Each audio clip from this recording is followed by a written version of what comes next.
നമസ്കാരം. ഇന്നത്തെ വാർത്താ പ്രഭാതം തന്നെ ക്രിക്കറ്റ് ആരാധകരെ സംബന്ധിച്ചിടത്തോളം ഏറെ സന്തോഷത്തിൻ്റേത് ആയിരുന്നു.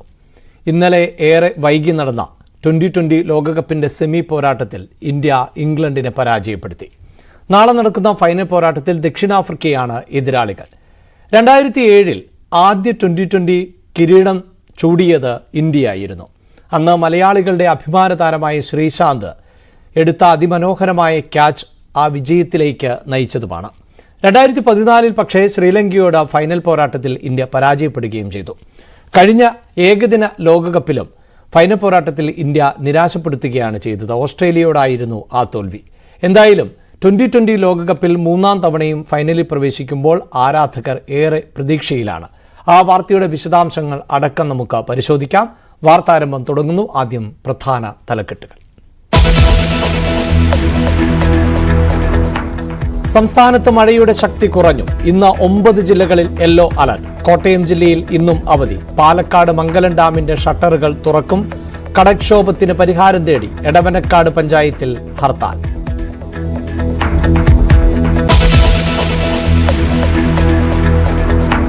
ഡൽഹിയിൽ കനത്ത മഴയും ഇടിമിന്നലും. നഗരത്തിൽ വെള്ളക്കെട്ട്. വിമാനത്താവളത്തിന്റെ മേൽക്കൂരയുടെ ഒരു ഭാഗം തകർന്നു വീണു. രാജസ്ഥാൻ, ഛത്തീസ്ഗഡ്, UP സംസ്ഥാനങ്ങളിലും ശക്തമായ മഴ. ഒഡീഷയിൽ ഓറഞ്ച് അലർട്ട്.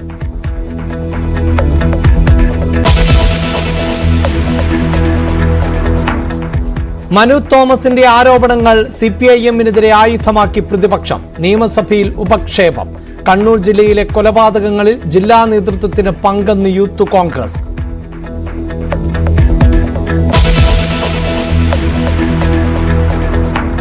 നീറ്റ് ചോദ്യപേപ്പർ ചോർച്ച പാർലമെന്റിൽ ഉന്നയിക്കാൻ പ്രതിപക്ഷം. ചർച്ച അനുവദിച്ചില്ലെങ്കിൽ സഭയ്ക്ക് പുറത്ത് പ്രതിഷേധിക്കും. രാഷ്ട്രപതിയുടെ നയപ്രഖ്യാപന പ്രസംഗത്തിൽ ചർച്ച തുടരും.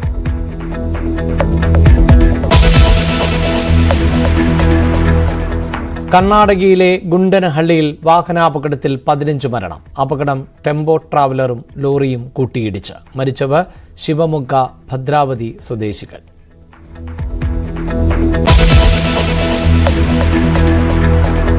അമേരിക്കൻ പ്രസിഡന്റ് തെരഞ്ഞെടുപ്പിൽ ആദ്യ സ്ഥാനാർത്ഥി സംവാദം.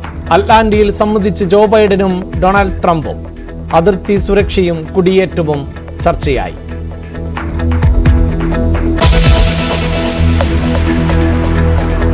T20 ലോകകപ്പിൽ ഇന്ത്യ ഫൈനലിൽ. സെമിയിൽ ഇംഗ്ലണ്ടിനെ 68 റൺസിന് തോൽപ്പിച്ചു. അക്സർ പട്ടേലിനും കുൽദീപ് യാദവിനും 3 വിക്കറ്റ് വീതം. കിരീട പോരാട്ടത്തിൽ നാളെ ദക്ഷിണാഫ്രിക്കയെ നേരിടും.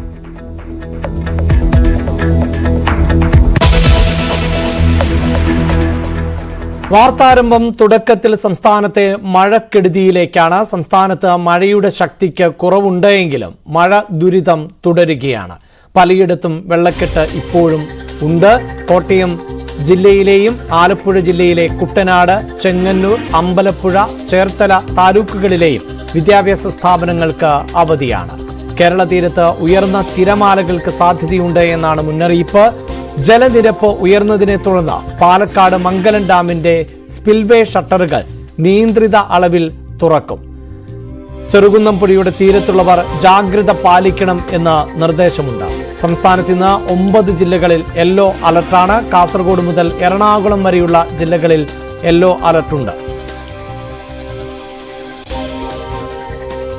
വാർത്തയുടെ വിശദാംശങ്ങളുമായി ആദ്യം ശ്രീജിത്തിലേക്കാണ് പോകുന്നത്. കോട്ടയത്ത് നിന്ന് ശ്രീജിത്ത്, കോട്ടയത്ത് ഇന്നും വിദ്യാഭ്യാസ സ്ഥാപനങ്ങൾക്കടക്കം അവധി പ്രഖ്യാപിച്ചിട്ടുണ്ട്. പൊതുവെ മഴയ്ക്ക് നേരിയ ശമനമുണ്ട്. ഇപ്പോൾ കോട്ടയത്തെ സാഹചര്യം എന്താണ്? എന്തൊക്കെ ജാഗ്രതകളാണ് തുടരേണ്ടത്?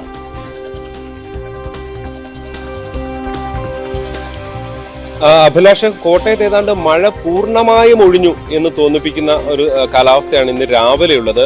കഴിഞ്ഞ 3 ദിവസമായി രാവിലെ മുതൽ വൈകുന്നേരം വരെ പൂർണ്ണമായും കാർമേഘം മൂടിക്കെട്ടിയ അവസ്ഥയും ചാറ്റൽ മഴയും ഇടയ്ക്ക് അതിശക്തമായ മഴയും ഒക്കെയായി നിന്നിരുന്ന ഒരു കാലാവസ്ഥയാണ്. അതിൽ നിന്ന് ഏതാണ്ട് പൂർണ്ണമായും മാറി എന്ന് തോന്നിപ്പിക്കുകയാണ് ഇന്ന് രാവിലത്തെ കാലാവസ്ഥ. ഈ ജില്ലാ കളക്ടർ ഇന്നലെ തന്നെ അവധി പ്രഖ്യാപിച്ചിരുന്നു. അത് ഒരു പരിധിവരെ ഇന്നലത്തെ സാഹചര്യവും ഇന്നൊരു പക്ഷേ സംഭവിക്കാൻ സാധ്യതയുള്ള സാഹചര്യവും എല്ലാം മുൻകൂട്ടി ഒന്ന് പ്രതീക്ഷിച്ച് ഒരു അവധി, ഒരു കരുതലായ ഒരു അവധി എന്ന നിലയിലാണ് ഇന്നത്തെ അവധി ഫലത്തിൽ മാറിയിരിക്കുന്നത്. ഒരു കാര്യം എടുത്തു പറയാനുള്ളത്, മഴയല്ല ഈ തവണ കോട്ടയത്ത് വലിയ ദുരിതം വിതച്ചത്, അത് വലിയ കാറ്റാണ്. കുമരകം ഒപ്പം തന്നെ ഐമനം പഞ്ചായത്തിലെ വിവിധ പ്രദേശങ്ങൾ, തിരുവാതുക്കൽ അടക്കമുള്ള പ്രദേശങ്ങളിൽ വലിയ തോതിൽ കാറ്റടിക്കുന്നു. മിനിയാന്ന് വൈകുന്നേരവും രാത്രിയൊക്കെയായി അത് നിരവധി വീടുകൾക്ക് കേടുപാട് സംഭവിക്കുന്നു. പല വീടുകളുടെ മേൽക്കൂര അടക്കം പോകുന്ന ഒരു സാഹചര്യം ഉണ്ടായിട്ടുണ്ട്.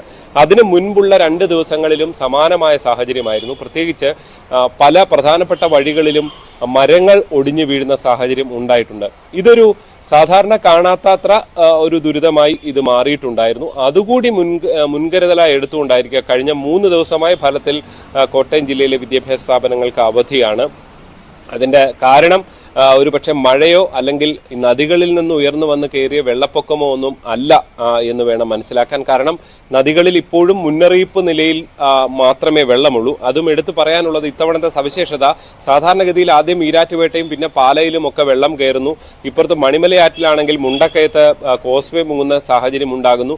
ഇതൊന്നും തന്നെ ഈ തവണ ഉണ്ടായിട്ടില്ല എന്നുള്ളതാണ്. അതേസമയം തന്നെ ഈ പടിഞ്ഞാറൻ മേഖല, പ്രത്യേകിച്ച് ഈ കുമരകം പഞ്ചായത്ത്, ഐമനം പഞ്ചായത്ത്, അങ്ങനെയുള്ള തിരുവാർപ്പ് പഞ്ചായത്തിന്റെ വിവിധ മേഖലകളിൽ പക്ഷെ വെള്ളക്കെട്ട് രൂപപ്പെട്ടിട്ടുണ്ട്. കാരണം ഈ മേഖലയിൽ അതിശക്തമായ മഴയായിരുന്നു. കോടൂരാറ്, സാധാരണഗതിയിൽ മീനച്ചിലാറൊക്കെ നിറഞ്ഞു കവിഞ്ഞ ശേഷമാണ് കോടൂരാറ്റിൽ വലിയ രീതിയിൽ വെള്ളം പൊങ്ങി കാണാറുള്ളത്. പക്ഷെ ഇത്തവണ മീനച്ചിലാറ്റിൽ വെള്ളം അത്രത്തോളം കരഞ്ഞു കവിയുന്നതിന് മുൻപ് തന്നെ കോടൂരാറ്റിൽ, നഗരത്തിൽ കോടിമതയിൽ കൂടെ ഒഴുകുന്ന നദിയിൽ വെള്ളം കയറുന്ന സാഹചര്യമുണ്ട്. അതാണ് ഈ പടിഞ്ഞാറൻ മേഖലയിൽ വലിയ ദുരിതമാക്കിയത്. അതും ഈ കിഴക്കൻ വെള്ളം കാര്യമായി ഒഴുകി വന്നു എന്ന് നമുക്ക് പറയാൻ കഴിയില്ല. അതിനും അപ്പുറത്തേക്ക് ഇവിടെ ശക്തമായ മഴ ഉണ്ടായിരുന്നു. എന്തായാലും ദുരിതത്തിന് ഒരു അറുതി വന്നു എന്നതാണ് രാവിലത്തെ കാഴ്ചകളിൽ നിന്ന് മനസ്സിലാക്കേണ്ടത്. കാറ്റുമൊക്കെ അല്പം മാറി നിൽക്കുകയാണ്. ഇന്നലെ വൈകുന്നേരവും അതിശക്തമായ മഴയൊന്നും ഉണ്ടായിരുന്നില്ല. ചാറ്റൽ മഴയുണ്ടായിരുന്നു. പക്ഷെ അതിനപ്പുറത്തേക്ക് ശക്തമായ മഴയൊന്നും മാറുന്നു എന്നതാണ് ആശ്വാസകരം. അഭിലാഷ്, ഇതാണ് കോട്ടയത്ത് നിന്നുള്ള വിശദാംശങ്ങൾ പങ്കുവെക്കുമ്പോൾ. അതേസമയം പാലക്കാടേക്ക് എത്തുമ്പോൾ അവിടെ മംഗലം ഡാമിന്റെ ഷട്ടറുകൾ അത് നിയന്ത്രിതമായെങ്കിലും തുറക്കുന്നു എന്നുള്ളതാണല്ലോ. വിനേഷ്, ഈ ഷട്ടർ തുറക്കുന്നു എന്നത് എത്രത്തോളം ആശങ്കപ്പെടുത്തുന്ന ഒന്നാണോ? പ്രത്യേകിച്ച് മഴയ്ക്ക് കുറവും ഉണ്ടായിട്ടുണ്ട്. അപ്പോഴും ഈ തീരുമാനത്തിൽ നിന്ന് പിന്നോട്ടില്ലല്ലോ, അല്ലേ? അഭിലാഷ്, പാലക്കാട് മഴ പൊതുവെ കുറവാണ്. മംഗലം ഡാമിന്റെ വൃഷ്ടിപ്രദേശങ്ങളിൽ മാത്രമാണ് കഴിഞ്ഞ കുറച്ച് ദിവസങ്ങളായി ശക്തമായ മഴയുണ്ടായിരുന്നത്. ഇപ്പോൾ അവിടെയും മഴയില്ല.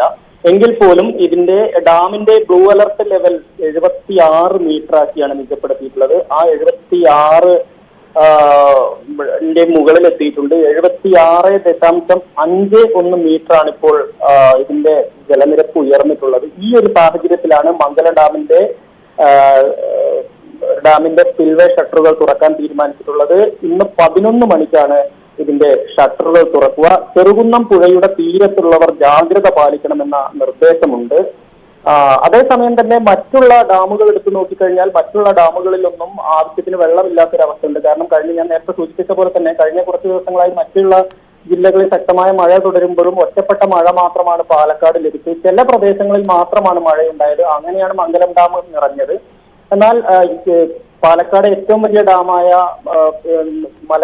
മലമ്പുഴയിൽ വെള്ളം ആവശ്യത്തിന് ഇല്ല. മലമ്പുഴ ഡാമിലില്ല. അതുപോലെ തന്നെ മറ്റുള്ള കാഞ്ഞിരപ്പുഴ, മറ്റുള്ള സ്ഥലങ്ങളിലെ ഡാമുകളിൽ ഒന്നും തന്നെ ആവശ്യത്തിന് വെള്ളമില്ല. ചിലയിടത്ത് കരുതൽ ശേഖരം മാത്രമാണുള്ളത്. അത് കാർഷിക മേഖലയ്ക്ക് വരും ദിവസങ്ങളിൽ മഴ ശക്തമായി പാലക്കാട് ലഭിച്ചില്ലെങ്കിൽ അത് കാർഷിക മേഖലയ്ക്ക് വലിയ തിരിച്ചടിയാവും എന്ന് തന്നെയാണ് വിദഗ്ധർ പറയുന്നത്. എന്തായാലും മംഗലം ഡാമിന്റെ വൃഷ്ടി പ്രദേശങ്ങളിൽ മഴ ശക്തമായി തന്നെ ഇന്നലെ രാത്രി വരെ ലഭിച്ചിട്ടുണ്ട്. ഇപ്പോൾ മഴയില്ല.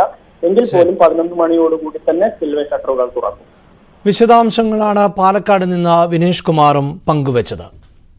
അതേസമയം കടൽക്ഷോഭം രൂക്ഷമായിട്ടും നടപടിയെടുക്കുന്നില്ല എന്നാരോപിച്ച് എറണാകുളം എടവനക്കാട് പഞ്ചായത്തിൽ ഇന്ന് ഹർത്താലാണ്. തീരദേശ സംരക്ഷണ സമിതിയുടെ നേതൃത്വത്തിൽ വൈകിട്ട് 6 മണിവരെയാണ് ഹർത്താൽ ആചരിക്കുന്നത്.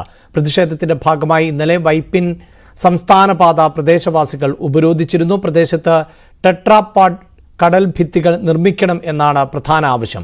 ജില്ലാ കളക്ടറുമായി ഉച്ചയ്ക്ക് സമരസമിതി ചർച്ച നടത്തുകയും ചെയ്യുന്നുണ്ട്.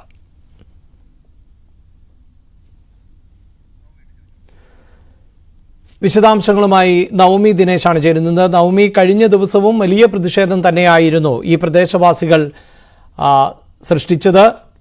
ശാശ്വതമായ പരിഹാരമില്ലാതെ സമരത്തിൽ നിന്ന് പിന്നോട്ടില്ല എന്നതാണോ നിലപാട്? ഈ കളക്ടറുടെ ചർച്ച എത്രത്തോളം പ്രധാനപ്പെട്ടതാകും?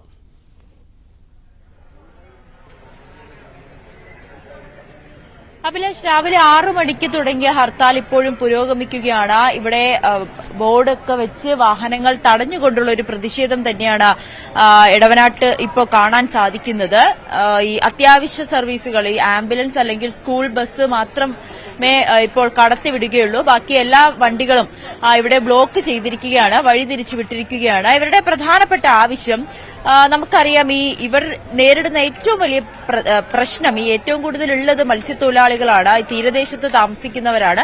ഇവരുടെ വീടുകളിൽ കടൽ കയറ്റമുണ്ടായാൽ വീടുകളിലേക്ക് വെള്ളം കയറുന്നുണ്ട്. ഇവർക്ക് താമസിക്കാൻ കഴിയാത്തൊരു സാഹചര്യം. ഇത് ഇന്നോ ഇന്നലെയോ തുടങ്ങിയതല്ല, കഴിഞ്ഞ 20 വർഷമായി ഇവർ അനുഭവിക്കുന്ന പ്രശ്നങ്ങളാണ്. ഇത് പലതവണ മാറി മാറി വരുന്ന സർക്കാരുകളെയും ജനപ്രതിനിധികളോടൊക്കെ പറഞ്ഞിട്ട് പോലും ഇവരാരും ശാശ്വതമായിട്ടുള്ള ഒരു നടപടി സ്വീകരിക്കുന്നില്ല. അതുകൊണ്ട് തന്നെ ഒരു കടൽ ഭിത്തി അല്ലെങ്കിൽ ടെട്രാപോഡ്, ഇത് ഏതെങ്കിലും ഒന്ന് നിർമ്മിച്ച് നൽകണമെന്ന് കർശനമായിട്ടുള്ള ഒരു രീതിയിലേക്ക്, ഒരു നിലപാട് തന്നെയാണ് ഇവിടുത്തുകാർ എടുത്തിരിക്കുന്നത്. അതിന്റെ ഭാഗമായാണ് ഇന്നലെ നമ്മൾ കണ്ട വലിയ രീതിയിലുള്ള ഒരു പ്രതിഷേധം.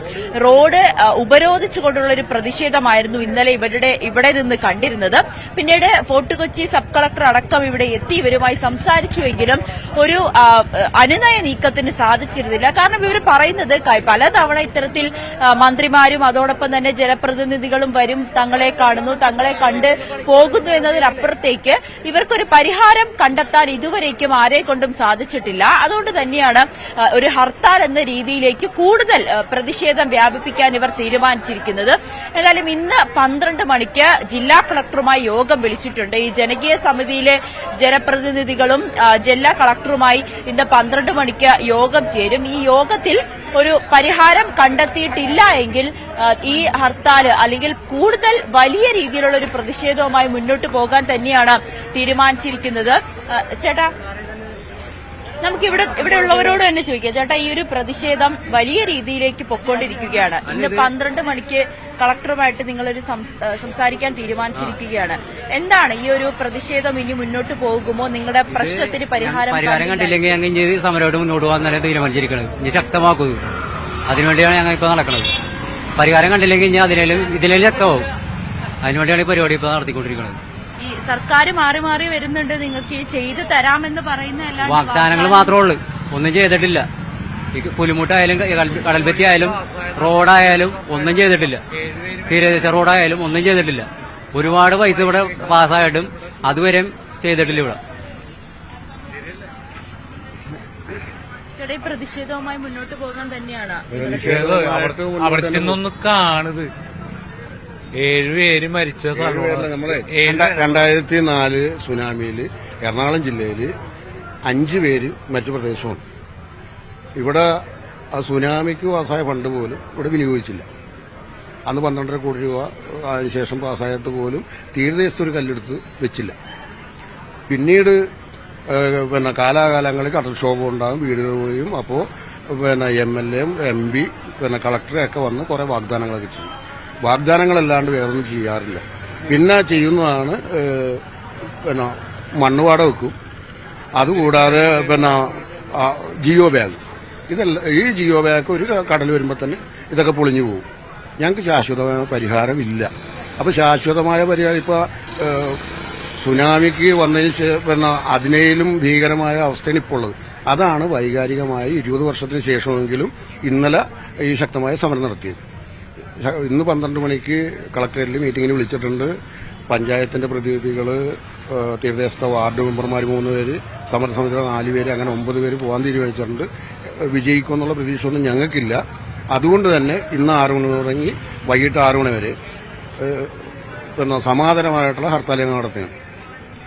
സമരം വിജയിക്കുകയാണെങ്കിൽ ആ നിമിഷം ഇവിടെ അവസാനിക്കും. അതല്ല എങ്കിൽ ശക്തമായിട്ടുള്ള സമരം ആയിട്ട് ഈ തീരദേശവാസികൾ മുമ്പോട്ട് പോകും. അഭിലാഷ്, അത് തന്നെയാണ് ഇവരുടെ ഒരു പ്രതിഷേധം. അത് ഗതികെട്ട് തെരുവിലിറങ്ങിയിരിക്കുകയാണ്. ഇവരുടെ വീടുകളിലെ അവസ്ഥയൊക്കെ പലതവണ നമ്മൾ മാധ്യമങ്ങളിലൂടെ പുറം ലോകത്തെ അറിയിച്ചതാണ്. എങ്കിൽ പോലും ജനപ്രതിനിധികൾ ഇവർക്കൊരു പരിഹാരം കണ്ടെത്താൻ കഴിഞ്ഞിട്ടില്ല. അതുകൊണ്ട് തന്നെയാണ് ശക്തമായിട്ടുള്ള ഒരു പ്രതിഷേധവുമായി ഇപ്പോൾ മുന്നോട്ട് പൊയ്ക്കൊണ്ടിരിക്കുന്നത്. നവമി സൂചിപ്പിക്കുന്നത് പോലെ ഗതികെട്ടാണ് ഈ ജനങ്ങൾ തെരുവിലേക്ക് ഇറങ്ങുന്നത്. അവർക്ക് ജീവിക്കാൻ വേണ്ടിയുള്ള സമരം ആണ് ഇപ്പോൾ കാണുന്നത്. ഇന്ന് കളക്ടറുമായി ചർച്ച നടത്തുന്നുണ്ട്. ഈ വാർത്ത തീർച്ചയായും ഇന്നത്തെ വാർത്താ ദിനത്തിൽ വളരെ പ്രധാനപ്പെട്ടതായി മാറുന്നുണ്ട്. മറ്റ് പ്രദേശങ്ങളിലെ മഴക്കെടുതി പരിശോധിക്കുമ്പോൾ ശക്തമായ മഴയിൽ പാലക്കാട് പട്ടാമ്പി നഗരത്തിലെ റോഡുകളിൽ ഗർത്തങ്ങൾ രൂപപ്പെട്ടത് ഗതാഗതക്കുരുക്കിന് കാരണമായി. വലിയ കുഴികളിൽ വാഹനങ്ങൾ അപകടത്തിൽപ്പെടുന്നത് നിത്യസംഭവമായി ഇവിടെ മാറിയിരിക്കുകയാണ്. ഇരുചക്ര വാഹന യാത്രക്കാരാണ് കൂടുതലും അപകടത്തിൽപ്പെടുന്നത്. ഗതാഗതക്കുരുക്കിൽ വിദ്യാർത്ഥികൾ ഉൾപ്പെടെയുള്ള യാത്രക്കാർ ഏറെ വലയുന്ന സാഹചര്യമാണ് ഉള്ളത്. റോഡ് തകർച്ചയിൽ വ്യാപാരികളും പ്രതിഷേധവുമായി രംഗത്തെത്തിയിട്ടുണ്ട്. എത്രയും വേഗം റോഡിലെ കുഴികൾ അടച്ച് ജനങ്ങളുടെ യാത്രാ ദുരിതത്തിന് പരിഹാരം വേണം എന്നാണ് നാട്ടുകാരുടെ ആവശ്യം. പട്ടാമ്പിയെ സംബന്ധിച്ചിടത്തോളം വ്യാപാരമാന്ദ്യം ഏറ്റവും രൂക്ഷമായ ഈ സന്ദർഭത്തിൽ പട്ടാമ്പി പരിസരത്തിലേക്ക് ഇറങ്ങുന്ന ഉപഭോക്താക്കളൊക്കെ തന്നെ പട്ടാമ്പിയിലെ ഈ റോഡിന്റെ ശോചനീയാവസ്ഥ കാരണമുണ്ടാകുന്ന റോഡ് ബ്ലോക്ക് അത് കാരണം പട്ടാമ്പിയിലേക്ക് തന്നെ വരാത്ത ഒരു സാഹചര്യം നിലനിൽക്കുന്നുണ്ട്. ഇതെല്ലാം തന്നെ ചൂണ്ടിക്കാണിച്ചുകൊണ്ടാണ് കേരള വ്യാപാരി വ്യവസായി ഏകോപന സമിതിയുടെ പട്ടാമ്പി യൂണിറ്റ് ഈ ഒരു പ്രതിഷേധ സമരം സംഘടിപ്പിച്ചിട്ടുള്ളത്. ഈ മഴക്കാലം വരുന്നതിന്റെ മുന്നേ തന്നെ ഉണ്ടായിട്ടുള്ള കുഴികളാണ്. ആ കുഴികളൊന്ന് അടയ്ക്കാൻ അധികൃതരെ ശ്രദ്ധിച്ചിരുന്നെങ്കിൽ ഇത്രയും വലിയ ഗതാഗത കുരുക്കുന്ന നമ്മുടെ നാടിനെ നമുക്ക് രക്ഷിക്കാൻ പറ്റുമായിരുന്നു. ഇത് പലതരത്തിലുള്ള രാവിലെ സ്കൂളിലേക്ക് പോകുന്ന വിദ്യാർത്ഥികളുണ്ട്, ജോലിക്ക് പോകുന്നവർ, ആശുപത്രിയിലേക്ക് പോകുന്നവർ, അങ്ങനെ എല്ലാ തരത്തിലുള്ള ജനങ്ങളും വലിയ രീതിയിലുള്ള ബുദ്ധിമുട്ടാണ്. മണിക്കൂറുകൾ നീണ്ടു നിൽക്കുന്ന ബ്ലോക്ക് ഈ പട്ടാമ്പി ടൗണിൽ പലപ്പോഴായിട്ട് നമ്മൾ കാണുന്നുണ്ട്. അപ്പൊ ഈ കുഴികൾ എത്രയും പെട്ടെന്ന്, ഇനി ടാറ് എന്നുള്ളതൊക്കെ ഈ ഒരു മഴക്കാലത്ത് പ്രായോഗികമല്ല എന്നാണ്, കുറച്ച് കോൺക്രീറ്റ് ഇട്ടിട്ടെങ്കിലും ആ കുഴികൾ അടച്ചിട്ടുള്ള ഒരു ഇത് ചെയ്തു തന്നിരുന്നുവെങ്കിൽ ആളുകൾക്ക് വലിയ രീതിയിലുള്ളൊരു സഹായകരാവും. പട്ടാമ്പിയിലെ ജനങ്ങൾ ഇതാണ് പറയുന്നത് എങ്കിൽ ഇടുക്കി മൂന്നാർ ഗ്യാപ്പ് റോഡിലൂടെയുള്ള യാത്രയും ആശങ്ക നിറഞ്ഞതാണ്. മണ്ണിടിച്ചിൽ സാധ്യത ഉള്ളതിനാൽ ഗ്യാപ്പ് റോഡിലൂടെയുള്ള യാത്രയ്ക്ക് ജില്ലാ ഭരണകൂടം നിയന്ത്രണം ഏർപ്പെടുത്തിയിട്ടുണ്ട്. മണ്ണിടിച്ചിൽ സാധ്യതയേറെയുള്ള പ്രദേശങ്ങളിലൊന്നാണ് ഇടുക്കി മൂന്നാർ ഗ്യാപ്പ് റോഡ്. മുൻവർഷങ്ങളിൽ മഴ കനത്ത സാഹചര്യങ്ങളിൽ ഗ്യാപ്പ് റോഡിൽ മണ്ണിടിച്ചിൽ സംഭവിച്ചിരുന്നു. ഈ മഴക്കാലം ആരംഭിച്ച ശേഷവും ഗ്യാപ്പ് റോഡിൽ നേരിയ തോതിൽ മണ്ണിടിഞ്ഞിരുന്നു. മൂന്നാർ മേഖലയിൽ ശക്തമായ മഴ തുടരുന്ന സാഹചര്യത്തിൽ ഗ്യാപ്പ് റോഡിലൂടെയുള്ള യാത്രയ്ക്ക് ജില്ലാ ഭരണകൂടം നിയന്ത്രണം ഏർപ്പെടുത്തിയിട്ടുണ്ട്. 2017 ദേശീയപാത നിർമ്മാണം ആരംഭിച്ച ശേഷം ഇതുവരെ ചെറുതും വലുതുമായ 6 മലയിടിച്ചിലുകളാണ് ഗ്യാപ്പ് റോഡിൽ സംഭവിച്ചിട്ടുള്ളത്. 2023 ജൂലൈ 7 അവസാനം ഗ്യാപ്പ് റോഡിൽ വലിയ മലയിടിച്ചിലുണ്ടായത്. 30 മീറ്റർ ഭാഗത്താണ് അന്ന് മലയിടിഞ്ഞത്. 2019 നിർമ്മാണ പ്രവർത്തനങ്ങൾക്കിടയിലുണ്ടായ മലയിടിച്ചിലിൽ 2 തൊഴിലാളികളും ഒരു മണ്ണുമാന്തി യന്ത്രവും മണ്ണിനടിയിൽപ്പെട്ടിരുന്നു. അതിൽ ഒരാളുടെ മൃതദേഹം മാത്രമാണ് അന്ന് കണ്ടെത്തിയത്. 2019 2020 വലിയ തോതിൽ മണ്ണിടിഞ്ഞ് ഗ്യാപ്പ് റോഡിന് താഴ്ഭാഗത്ത് വലിയ കൃഷിനാശവും സംഭവിച്ചിരുന്നു. ന്യൂസ് 18 മൂന്നാർ. നമ്മൾ നേരത്തെ എടവനക്കാട്ടെ ജനങ്ങളുടെ പ്രതിഷേധം കണ്ടിരുന്നു. അത് കടൽക്ഷോഭം രൂക്ഷമാകുമ്പോൾ അതിന് ശാശ്വത പരിഹാരം ഉണ്ടാകണമെന്നാവശ്യപ്പെട്ടായിരുന്നു നവമി അവിടെ നിന്ന് വാർത്തയുടെ വിശദാംശങ്ങൾ നൽകിയെങ്കിൽ രൂക്ഷമായ കടലാക്രമണത്തിൽ കോഴിക്കോട് കാപ്പാട് തീരദേശപാത കടലെടുത്തിരിക്കുകയാണ്. ഏതാനും മാസങ്ങൾക്ക് മുമ്പ് പുതുക്കിപ്പണിത ഭാഗമാണ് വീണ്ടും കടലെടുത്തത്. കടലാക്രമണം തടയുന്നതിനായി പ്രദേശത്ത് പുലിമുട്ട് നിർമ്മിക്കണം എന്നാണ് നാട്ടുകാരുടെ ആവശ്യം. 2 ദിവസമായി തുടരുന്ന രൂക്ഷമായ കടലാക്രമണത്തിലാണ് കൊയിലാണ്ടി കാപ്പാട് തീരദേശപാത തകർന്നത്. വഴിയുടെ 3 ഭാഗങ്ങളിലായി വലിയ കുഴികൾ രൂപപ്പെട്ടിട്ടുണ്ട്. റോഡിന്റെ സംരക്ഷണത്തിനായി തൂവപ്പാറയിൽ നിർമ്മിച്ച കടൽഭിത്തികളുടെ അടിഭാഗം പൂർണ്ണമായി കടലെടുത്തു. മഴ കനത്താൽ റോഡ് പൂർണ്ണമായി ഒലിച്ചുപോകുന്ന നിലയാണ്. കാപ്പാട് വിനോദസഞ്ചാര കേന്ദ്രത്തിലേക്കും കൊയിലാണ്ടി ഹാർബറിലേക്കുമുള്ള പ്രധാന പാതയാണ് തകർന്നത്. അപകടാവസ്ഥയെ തുടർന്ന് വാഹന ഗതാഗതം തടഞ്ഞിരിക്കുന്നതിനാൽ മത്സ്യത്തൊഴിലാളികളടക്കം വലിയ യാത്രാ ദുരിതമാണ് നേരിടുന്നത്. 6 മാസം പോലെ ബ്ലോക്ക് ഇതേമാതിരി ഇപ്പം യാത്ര മണിക്ക് കിടക്കല്ലേ. അന്നേരം ശേഷം കോറി വേസ്റ്റ് ഇട്ട പ്രക്ഷോഭമൊക്കെ ആയിട്ട് കോറി വേസ്റ്റ് ഇട്ടു. അന്നേരം പറഞ്ഞു ഇത് അടുത്ത പുതിയ റോഡ് വരുന്ന പറഞ്ഞു. പുതിയ റോഡ് ഇപ്പോൾ വരുന്ന നാളെ വരുമോ ഇല്ലാലും അതാ പറയാം. അതിപ്പോൾ ഞങ്ങൾ ചോദിച്ചാൽ പറയാം 9 ലക്ഷം റുപ്യ ഉള്ളൂ. അതുകൊണ്ട് ഒരു ഇത് ചെയ്യാൻ താൽക്കാലികമായിട്ട് ഇങ്ങനെ അടക്കുകയാണ്. അപ്പോൾ ഞങ്ങൾ ചോദിച്ചാൽ അവരോട് നിങ്ങൾ ഈ പടിഞ്ഞാറ് ബ്ലോക്ക് ചെയ്യാതെ ഇങ്ങനെ കോറി വേസ്റ്റ് മാത്രം ഇട്ടുകൊണ്ട് അടുത്ത ജൂൺ ജൂലൈ വരുമ്പോൾ കടലെടുക്കൂലേ എന്ന് പറയാം. അതാ പറഞ്ഞാൽ അത് താൽക്കാലികമാണ്, പുതിയ റോഡ് വരുന്ന പറഞ്ഞത്. അപ്പോൾ അതാണ് നമ്മളിപ്പോൾ കണ്ടുകൊണ്ടിരിക്കുന്നത്. റോഡ് തകർന്നതോടെ പുറംലോകവുമായുള്ള ബന്ധം വിച്ഛേദിക്കപ്പെട്ട അവസ്ഥയിലാണ് നാട്ടുകാർ. കുട്ടികളെ സ്കൂളിലയക്കാനും ആശുപത്രിയിൽ പോകാനുമൊക്കെ ചുറ്റിക്കറങ്ങണം. കൊയിലാണ്ടി ബൈപ്പാസിൽ ഗതാഗതക്കുരുക്ക് വരുമ്പോൾ വാഹനങ്ങൾ വഴിതിരിച്ചുവിടുന്നതും ഇതിലെയായിരുന്നു. മത്സ്യത്തൊഴിലാളികൾ കാർവർ പോകണമെങ്കിൽ 3 മണിക്ക് എണീറ്റിട്ട് ഇവർ പോകണം. ഒരു വണ്ടിക്ക് പോകാൻ ഇവർക്ക് സാധിക്കണം. അതിനിപ്പം സാധിക്കുന്നില്ല. ഇപ്പം പോകണമെങ്കിൽ ചുറ്റി വളഞ്ഞ് ഹൈവേ കൂടി പോയിട്ട് അവിടെ ബ്ലോക്ക് കുടുങ്ങി കടലിൽ ചെല്ലുമ്പോഴേക്കും അവിടെ മത്സ്യം ഉണ്ടാവില്ല. ഒരു കൂട്ടർക്ക് മത്സ്യം കിട്ടും, ഒരു കൂട്ടർക്ക് കിട്ടൂല. അങ്ങനെയൊക്കെയുള്ള അവസ്ഥയാണ് ഇവിടെ വരുന്നത്. കടലാക്രമണത്തിൽ റോഡുകൾ തകരുന്നത് ഇവിടെ പതിവാണ്. 3 മാസം മുമ്പ് ഇതേ ഭാഗം ലക്ഷങ്ങൾ മുടക്കി അറ്റകുറ്റപ്പണികൾ നടത്തിയിരുന്നു. ഇവിടമാണ് വീണ്ടും തകർന്നിരിക്കുന്നത്. പുലിമുട്ട് നിർമ്മിച്ചാൽ മാത്രമേ റോഡിനെ തകർച്ചയിൽ നിന്ന് രക്ഷിക്കാൻ കഴിയൂ എന്ന് നാട്ടുകാർ പറയുന്നു. കഴിഞ്ഞ തവണ റോഡ് തകർന്നപ്പോൾ മരാമത്ത് മന്ത്രി മുഹമ്മദ് റിയാസ് അടക്കം സ്ഥലത്തെത്തി ഉറപ്പ് നൽകിയിട്ടും പാലിക്കപ്പെട്ടില്ല. ന്യൂസ് 18 കോഴിക്കോട്. മഴയുടെ ശക്തി കുറഞ്ഞു എന്നത് കേരളത്തിന് വലിയ ആശ്വാസമാണ്. പക്ഷെ മഴക്കാലമാണ്, മഴ ലഭിക്കേണ്ട സമയമാണ്. ഇത്തരം നിർമ്മാണ പ്രവൃത്തികളിൽ കൂടുതൽ ജാഗ്രത പുലർത്തുക എന്നതാണ് അധികൃതർ ചെയ്യേണ്ടത്. എന്നാൽ ഉത്തരേന്ത്യയിൽ ഇപ്പോൾ അതിശക്തമായ മഴയാണ്. പ്രത്യേകിച്ച് ഡൽഹി, രാജസ്ഥാൻ, ഉത്തർപ്രദേശ്, ഛത്തീസ്ഗഡ് പോലെയുള്ള സംസ്ഥാനങ്ങളിൽ ആണ് കനത്ത മഴ പെയ്തുകൊണ്ടിരിക്കുന്നത്. ഒഡീഷയിൽ ഓറഞ്ച് അലർട്ട് അടക്കം പ്രഖ്യാപിക്കുകയും ചെയ്തിട്ടുണ്ട്. ഈ മഴയിൽ ഡൽഹി നഗരം അക്ഷരാർത്ഥത്തിൽ മുങ്ങി എന്ന് തന്നെ പറയാം. രാത്രി മുതൽ മഴ പെയ്തതോടെ നഗരത്തിന്റെ വിവിധ ഭാഗങ്ങളിൽ വെള്ളക്കെട്ട് രൂക്ഷമാണ്. ഡൽഹി അന്താരാഷ്ട്ര വിമാനത്താവളത്തിലെ ടെർമിനൽ 1 മേൽക്കൂരയുടെ ഒരു ഭാഗം വീണ് ഒരാൾ മരിക്കുകയും ചെയ്തു. 6 പേർക്ക് പരിക്കേറ്റു. ഡൽഹിക്ക് പുറമെ ഉത്തർപ്രദേശിൻ്റെയും ഹരിയാനയുടെയും ചില ഭാഗങ്ങളിലും മഴ പെയ്യുന്നുണ്ട്. ഇപ്പോൾ ദൃശ്യങ്ങളിൽ കാണുന്നത് ഡൽഹി അന്താരാഷ്ട്ര വിമാനത്താവളത്തിലുണ്ടായ അപകടത്തിൻ്റെ ദൃശ്യങ്ങളാണ്. അങ്ങേയറ്റം ഭയാനകമായ ദൃശ്യം തന്നെയാണ് ഇത്. പക്ഷേ അപകടത്തിൽ വലിയ ആൾനാശം ഉണ്ടായിട്ടില്ല. ഒരു മരണം ആണ് ഇപ്പോൾ റിപ്പോർട്ട് ചെയ്യപ്പെടുന്നത്.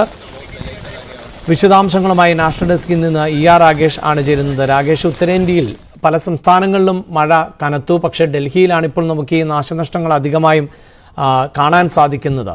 മഴ തുടരുകയാണോ? എന്താണ് മറ്റു വിവരങ്ങൾ?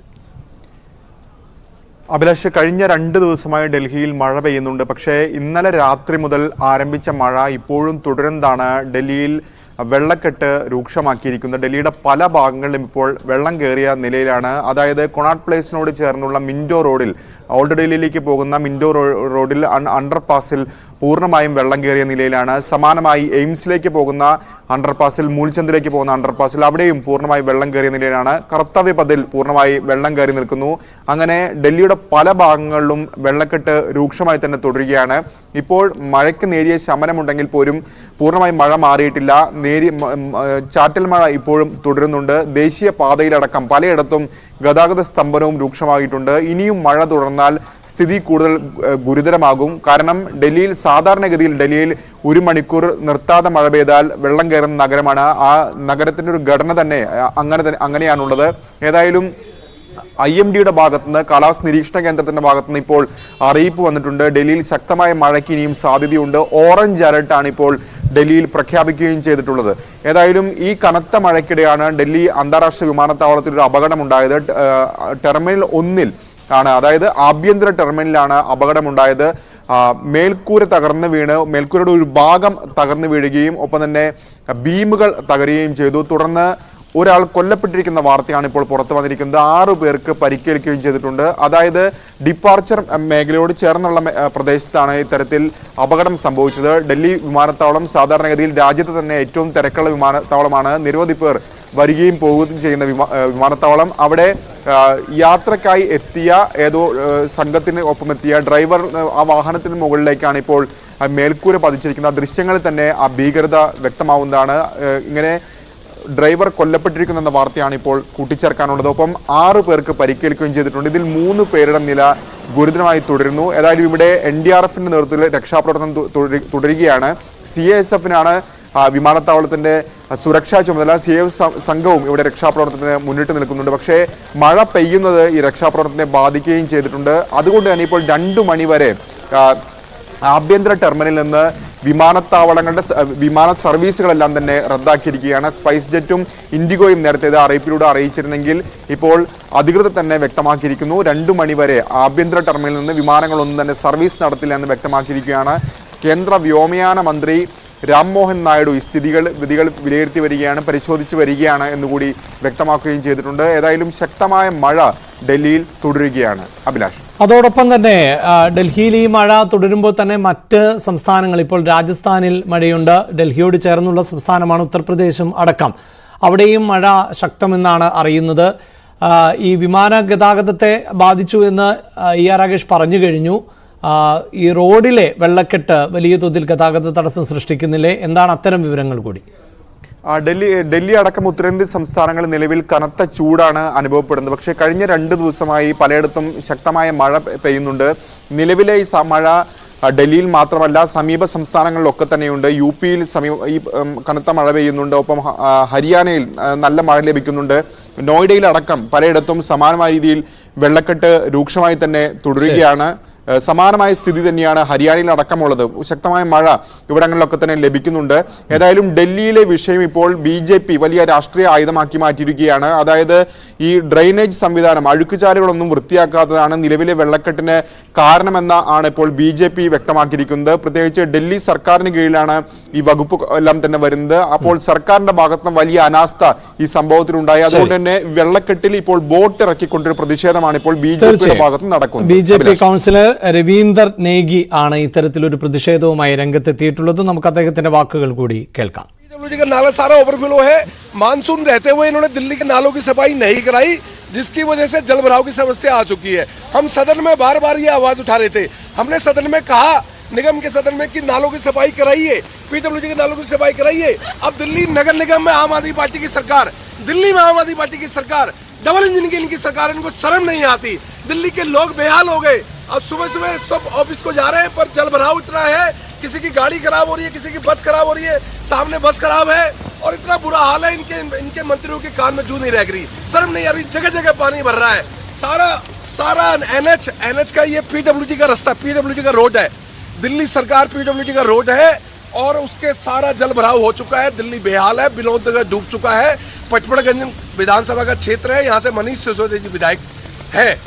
റൈറ്റ്. എന്തായാലും BJP പ്രതിഷേധവുമായി രംഗത്ത് വന്നിട്ടുണ്ട്. അതോടൊപ്പം തന്നെ ഈ പാർലമെന്റ് സമ്മേളനമൊക്കെ നടക്കുന്ന സമയമാണ്. കഴിഞ്ഞ ദിവസം രാഷ്ട്രപതി പാർലമെന്റിലേക്ക് പുറപ്പെടുമ്പോഴുള്ള ദൃശ്യങ്ങളിൽ തന്നെ നമ്മൾ ആ മഴയുടെ തീവ്രത കണ്ടതാണ്. പക്ഷേ ഇന്നിപ്പോൾ ആ സാഹചര്യം മാറിയിരിക്കുന്നു. വലിയ വെള്ളക്കെട്ട് ആണ് രൂപപ്പെട്ടിട്ടുള്ളത്.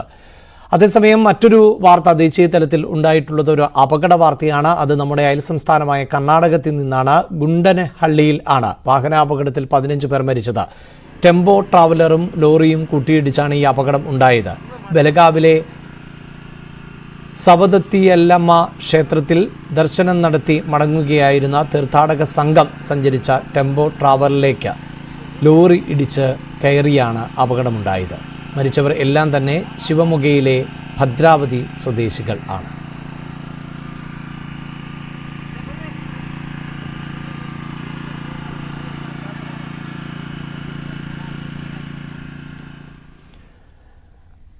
നേരത്തെ സൂചിപ്പിച്ചു, പാർലമെന്റ് സമ്മേളനം നടന്നുകൊണ്ടിരിക്കുന്ന സമയമാണ്. ഡൽഹിയിലെ മഴ ഉൾപ്പെടെ ഒരുപക്ഷെ പാർലമെന്റ് സമ്മേളനവുമായി ബന്ധപ്പെട്ട സമയത്ത് ഉയർന്നു വരാനുള്ള സാധ്യത കാണുന്നുണ്ട്. പക്ഷേ നീറ്റ് പരീക്ഷാ ക്രമക്കേട് തന്നെയായിരിക്കും പാർലമെന്റിൽ പ്രതിപക്ഷം പ്രധാന ആയുധമാക്കുക. വിഷയം ഇരു സഭകളിലും ഉന്നയിക്കാനാണ് ഇന്ത്യ സഖ്യത്തിന്റെ യോഗത്തിൽ ധാരണയായിട്ടുള്ളത്. പ്രതിപക്ഷം വിഷയം ഉന്നയിച്ചാൽ മറുപടി പറയാമെന്ന നിലപാടിൽ ആണ് ഭരണപക്ഷം. ER രാഗേഷ് ചേരുന്നുണ്ട് വീണ്ടും. രാഗേഷ്, രാഷ്ട്രപതിയുടെ നയപ്രഖ്യാപനത്തിലടക്കം പരീക്ഷകൾ ജാഗ്രതയോടെയാണ് നടത്തേണ്ടത് എന്ന പരാമർശമുണ്ടായിരുന്നു. പക്ഷേ ആ പരാമർശം കൊണ്ട് അവസാനിക്കുന്ന ഒന്നല്ല ഈ വിഷയത്തെ കൃത്യമായി ഉന്നയിക്കുക. പ്രത്യേകിച്ച് ഇപ്പോൾ സഭയിൽ വലിയ ആൾബലം കൂടിയുണ്ട് പ്രതിപക്ഷത്തിന്. അതുകൊണ്ട് ഇത്തരം വിഷയങ്ങളെ അതിശക്തമായി ഉന്നയിക്കാൻ തന്നെയാണോ പ്രതിപക്ഷത്തിന്റെ തീരുമാനം? അഭിലാഷ്, ഈ സഭാ സമ്മേളനം ആരംഭിക്കുന്നതിന് മുമ്പ് തന്നെ നീറ്റ് വിഷയത്തിൽ പ്രതിഷേധവുമായി പ്രതിപക്ഷം രംഗത്ത് വന്നതാണ്. ഡൽഹിയിലടക്കം വലിയ പ്രതിഷേധങ്ങൾ നടന്നു. ഈ സഭാ സമ്മേളനം ആരംഭിച്ച് ഇപ്പോൾ ഇന്ന് 5ാം ദിനമാണ്. പക്ഷേ ആദ്യ 2 ദിനം അംഗങ്ങളുടെ സത്യപ്രതിജ്ഞയായിരുന്നു. അതിനുശേഷം തൊട്ടടുത്ത ദിവസം സ്പീക്കർ തെരഞ്ഞെടുപ്പ് നടന്നു.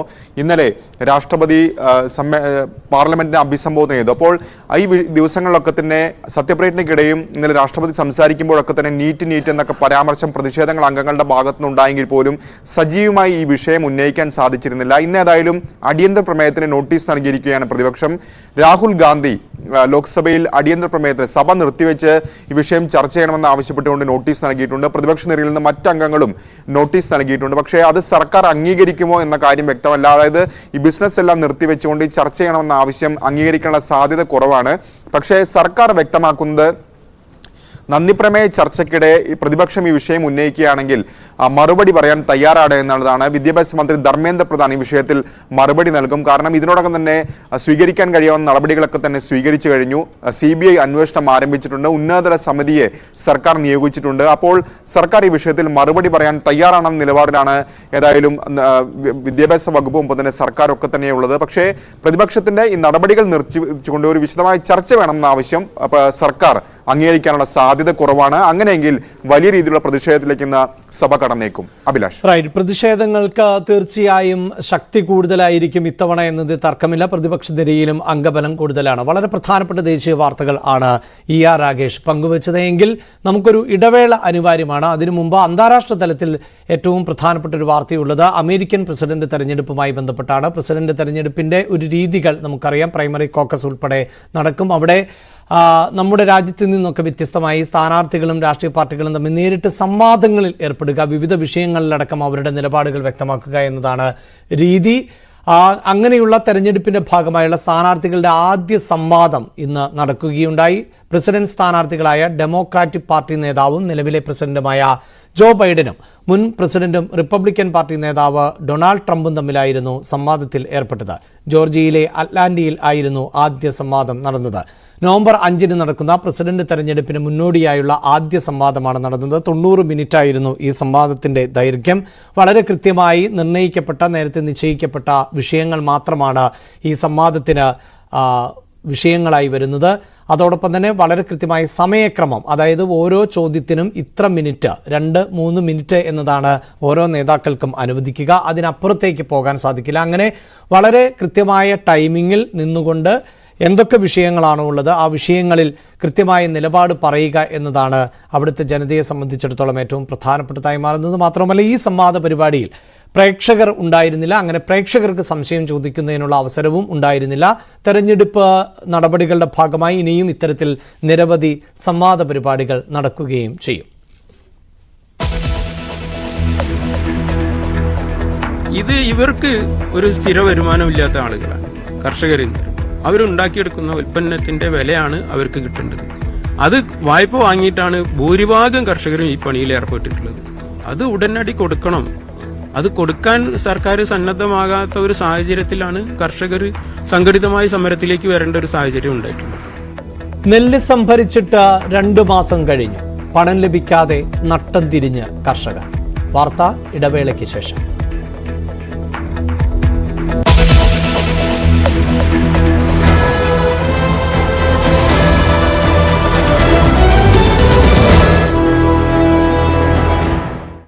ദിവസങ്ങൾക്കൊക്കെ വ്യത്യസ്തമായി രാവിലെ സൂര്യോദയവും ഉണ്ടായിട്ടുണ്ട്. കഴിഞ്ഞ ദിവസങ്ങളിലൊക്കെ ഒരു പകൽ മുഴുവൻ ഇങ്ങനെ മൂടിക്കെട്ടി നിൽക്കുന്നതും ചാറ്റൽ മഴ പെയ്യുന്നതുമായ ഒരു അന്തരീക്ഷമായിരുന്നു. ഏതായാലും അതിന് മാറ്റമുണ്ട്. പതുക്കെ മഴ മാറുന്നു എന്ന സൂചനകൾ തന്നെയാണ് കോട്ടയത്ത് നിന്ന് നൽകാൻ കഴിയുന്നത്. എൽദോ. ഓക്കെ, കോട്ടയത്ത് ഇന്ന് മഴ മാറി നിൽക്കുന്നു എന്നുള്ളതാണ് ശ്രീജിത്ത് നൽകുന്നത്. കോട്ടയത്ത് കാര്യമായിട്ടുള്ള പ്രശ്നം ഇന്നില്ല. പക്ഷേ കഴിഞ്ഞ ദിവസങ്ങളിലൊക്കെ ശ്രീജിത്ത് സൂചിപ്പിച്ച പോലെ ഈ കാറ്റ് ഒക്കെ പ്രശ്നങ്ങൾ സൃഷ്ടിച്ചിരുന്നു. ശ്രീജിത്ത്, എപ്പോഴും ഈ മഴ പെയ്യുമ്പോൾ എപ്പോഴും ഈ പ്രശ്നങ്ങൾ സൃഷ്ടിക്കുന്നത് ഈ നദികളിലെ വെള്ളം ഉയരുന്ന സാഹചര്യമാണല്ലോ കോട്ടയത്ത്, പ്രത്യേകിച്ച് മണിമലയാറ് അവിടെയൊക്കെ. ഇപ്പോഴത്തെ സാഹചര്യം എന്താണ് ഇത്തവണ ശ്രീജിത്ത്?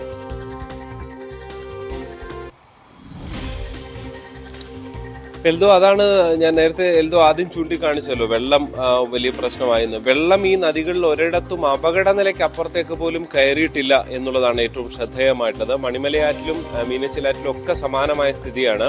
മുന്നറിയിപ്പ് നില ഈ പടിഞ്ഞാറൻ മേഖലകളിൽ കവിഞ്ഞിട്ടുണ്ട്. അത് ഈ പലയിടങ്ങളിലും, പ്രത്യേകിച്ച് നീലിമംഗലം, ഒപ്പം തന്നെ പേരൂര്, തിരുവാതിക്കൽ അങ്ങനെയുള്ള മേഖലകളിൽ മുന്നറിയിപ്പ് നില കഴിഞ്ഞിട്ടുണ്ട്. പക്ഷെ അതിനപ്പുറത്തേക്ക് വെള്ളം എത്തിയിട്ടില്ല എന്നുള്ളതാണ് കഴിഞ്ഞ ദിവസങ്ങളിലൊക്കെ കണക്ക്. ഇന്നലെ രാത്രിയും ഇന്ന് രാവിലെയൊക്കെ ഏറ്റവും ഒടുവിൽ വരുന്ന അപ്ഡേറ്റിലും കൃത്യമായി ജില്ലാ ഭരണകൂടം വിശദീകരിക്കുന്നത്. ശ്രദ്ധേയമായ ഒന്ന്, സാധാരണഗതിയിൽ കിഴക്കൻ വെള്ളം എത്തിയാണ് ഈ പടിഞ്ഞാറൻ മേഖലയിൽ വലിയ ഒരു ദുരിതം സൃഷ്ടിച്ചത്.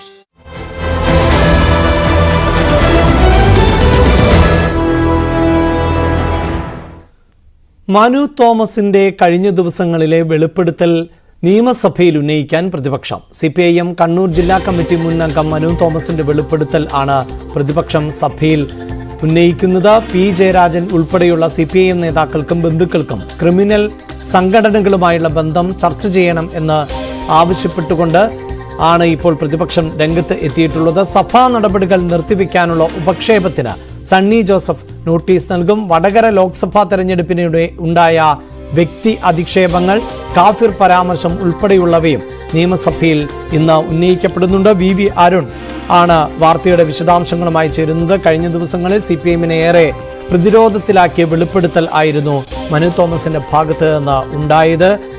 പാർട്ടിയുടെ നേതൃത്വത്തിൽ നടക്കുന്ന കൊലപാതക രാഷ്ട്രീയങ്ങളെക്കുറിച്ച് അടക്കം ഇത് പരാമർശിക്കുകയും ചെയ്തു. പ്രത്യേകിച്ച് TP ചന്ദ്രശേഖരൻ കൊലക്കേസ് അടക്കമുള്ള വിഷയങ്ങളിലുള്ള പ്രതികരണങ്ങൾ ആയിരുന്നു വന്നത്. അതോടൊപ്പം തന്നെ യൂത്ത് കോൺഗ്രസും ഈ വിഷയം സജീവമായി ഉന്നയിക്കുന്നുണ്ട്.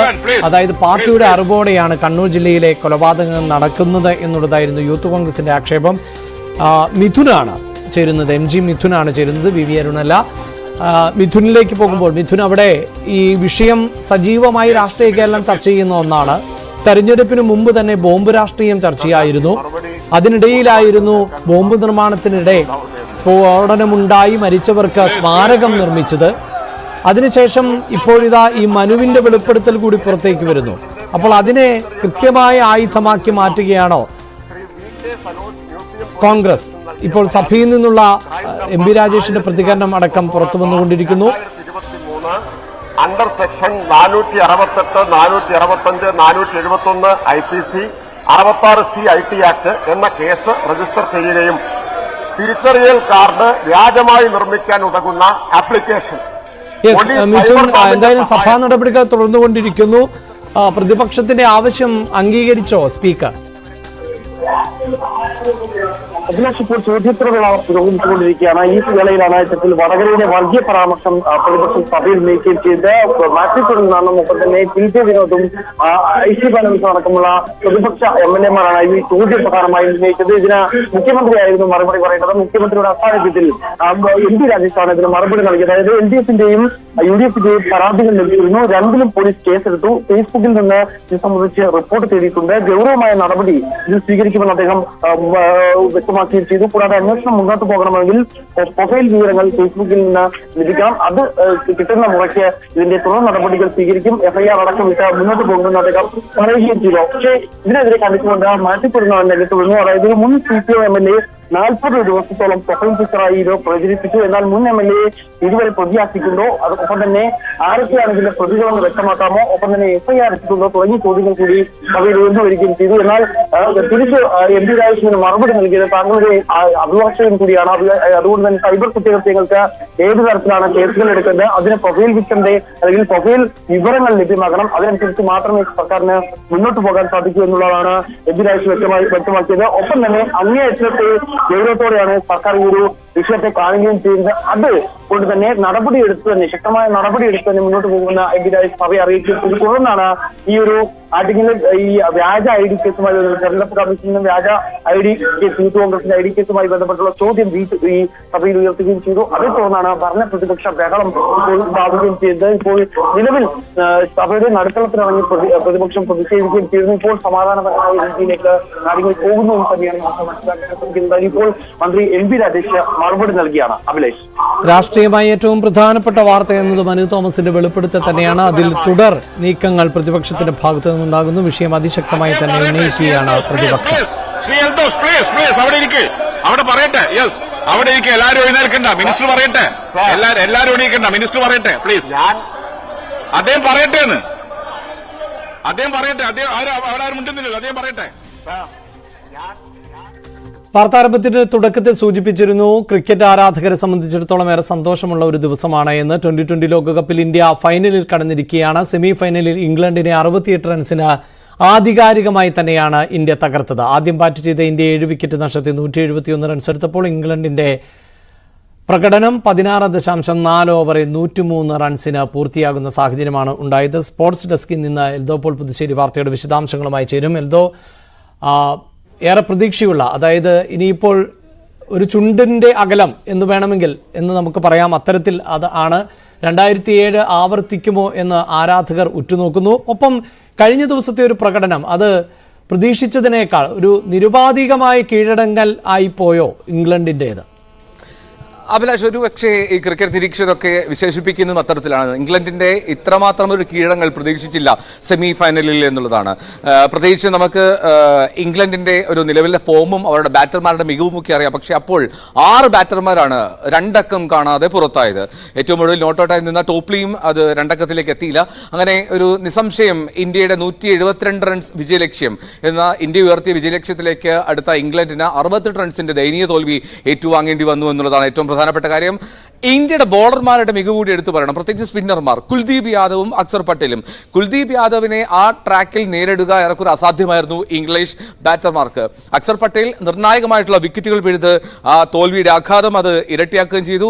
അക്സർ പട്ടേൽ വീഴ്ത്തിയ വിക്കറ്റുകളാണ് ഏറ്റവും ശ്രദ്ധേയം. പ്രത്യേകിച്ചും ജോസ് ബട്ട്ലർ, അവരുടെ ക്യാപ്റ്റൻ, 23 റൺസ് എടുത്ത് മികച്ച രീതിയിൽ ബാറ്റ് ചെയ്തുകൊണ്ടിരിക്കുകയാണ് ജോസ് ബട്ട്ലറെ പട്ടേൽ വീഴ്ത്തുന്നത്. പിന്നീട് മൊയിൻ അലി, വമ്പനടികൾക്ക് സാധ്യതയുള്ള ഒരു ഗംഭീര ഓൾറൗണ്ടർ മൊയിൻ അലിയെ 8 റൺസിന് പുറത്താക്കുന്നു അക്സർ പട്ടേൽ. പിന്നാലെ ബേർസ്റ്റോനെയും അക്സർ പട്ടേൽ റണ്ണൊന്നും എടുക്കാൻ അനുവദിക്കുന്ന മുമ്പ് തന്നെ വീഴ്ത്തുകയാണ്. അങ്ങനെ കൃത്യമായി 172 റൺസ് എന്ന ടാർഗറ്റിലേക്ക് നീങ്ങുന്ന ഇംഗ്ലണ്ടിന്റെ അടിത്തറ ഇളക്കിയത് അക്സർ പട്ടേലാണ്. അതുകൊണ്ട് തന്നെയാണ് അക്സർ പട്ടേലിന് മാൻ ഓഫ് ദ മാച്ച് പുരസ്കാരം നൽകിയത്. പക്ഷെ അതിനുശേഷം കുൽദീപ് യാദവിന്റെ ബോളിംഗ് പ്രകടനം അത് മാസ്മരികമായിരുന്നു. മാസ്മരികമായിട്ടുള്ള ബോളിംഗ് പ്രകടനത്തിൽ ഇംഗ്ലണ്ട് അടിമുടി വീണു.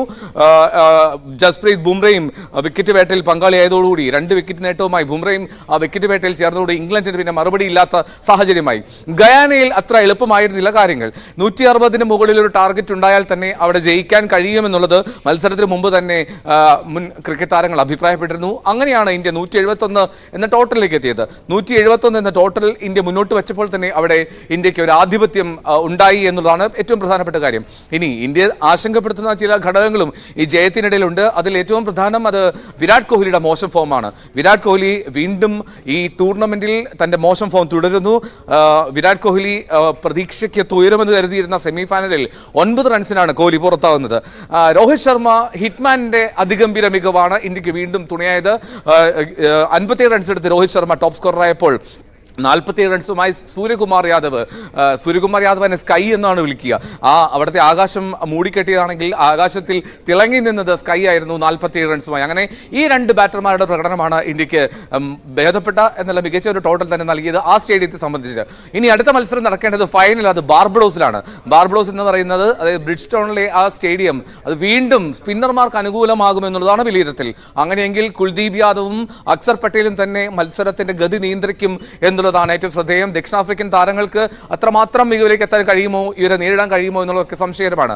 അവിടെയും ഉണ്ട് കേശവ് മഹാരാജും തബ്രീസ് ഷംസിയും ഒക്കെ ദക്ഷിണാഫ്രിക്കൻ ബോളർമാരിൽ സ്പിൻ മികവ് പുലർത്തുന്നുണ്ടെങ്കിൽ പോലും ഇന്ത്യൻ ബാറ്റർമാർ സ്പിന്നർമാരെ നേരിടുന്നതിൽ കാണിക്കുന്ന ഒരു മികവാണ് അതിൽ പ്രധാനമാവുക.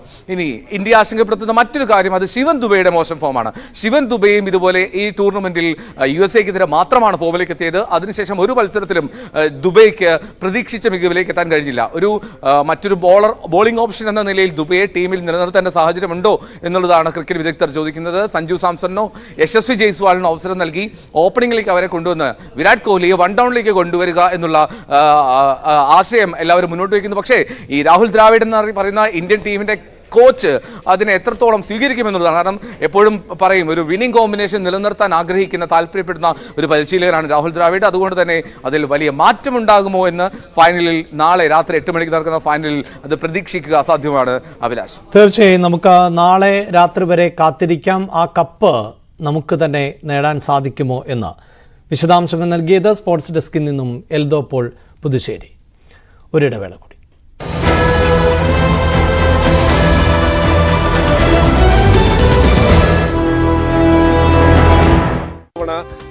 കഴിഞ്ഞ ഒരു മാസം ഏതാണ്ട് 2-3 ആഴ്ച മുൻപ് നടന്ന ഒരു പ്രളയ സമാനമായ സാഹചര്യത്തിൽ ഈരാറ്റുപേട്ട ടൗണിലും പാലാ ടൗണിലും ഒക്കെ വെള്ളം കയറിയിരുന്നു. പക്ഷേ ഇത്തവണ അവിടെ ഒന്നും വെള്ളം കയറിയില്ല.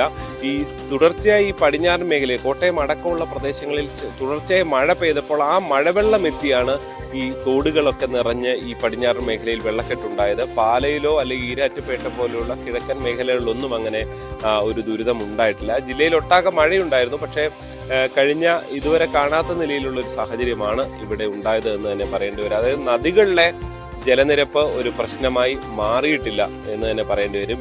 ഈ കിഴക്കുള്ള ഈ പാലയും ഈരാറ്റുപേട്ടയോ അല്ലെങ്കിൽ മണിമലയാറിന്റെ പ്രദേശങ്ങളിലും ഒന്നും തന്നെ ആ മേഖലയിലും അങ്ങനെ മുന്നറിയിപ്പ് നിലയിലേക്ക് പോലും എത്തിയിട്ടില്ല. ഈ പടിഞ്ഞാറൻ മേഖല മാത്രമായി ഇങ്ങനെ അത് ഇവിടെ കാര്യമായ മഴ പെയ്തു എന്നുള്ളത് കൂടി ചേർത്ത് വായിക്കുമ്പോൾ അതുകൂടി ചേർന്നാണ് അങ്ങനെ ഒരു വെള്ളക്കെട്ട് രൂപപ്പെട്ടത് എന്ന് വേണം മനസ്സിലാക്കാൻ. എന്തായാലും നിലവിൽ കാര്യങ്ങൾ കുഴപ്പമില്ലാതെ പോകുന്നു എന്ന് തന്നെ പറയേണ്ടി വരും. പക്ഷേ സാധാരണഗതിയിൽ ഈ മഴ മൂലം വെള്ളം കയറുന്ന സാഹചര്യം ഉണ്ടാകുന്നതിനേക്കാൾ അപ്പുറത്തേക്ക് ദുരിതം കാറ്റ് മൂലം ചില മേഖലകളിൽ വലിയ ദുരിതമായി അത് മാറിയിട്ടുണ്ട്. അതാണ് ഞാൻ കുമരകത്തിന്റെ കാര്യം നേരത്തെ സൂചിപ്പിച്ചത്. മഴയുടെ ശക്തി അത് സംസ്ഥാനത്ത് കുറഞ്ഞിട്ടുണ്ട് എന്നുള്ളതാണ്. പക്ഷേ മഴ ദുരിതം അത് തുടരുന്നുണ്ട്. പലയിടത്തും വെള്ളക്കെട്ടുണ്ട്. കോട്ടയം ജില്ലയിലെയും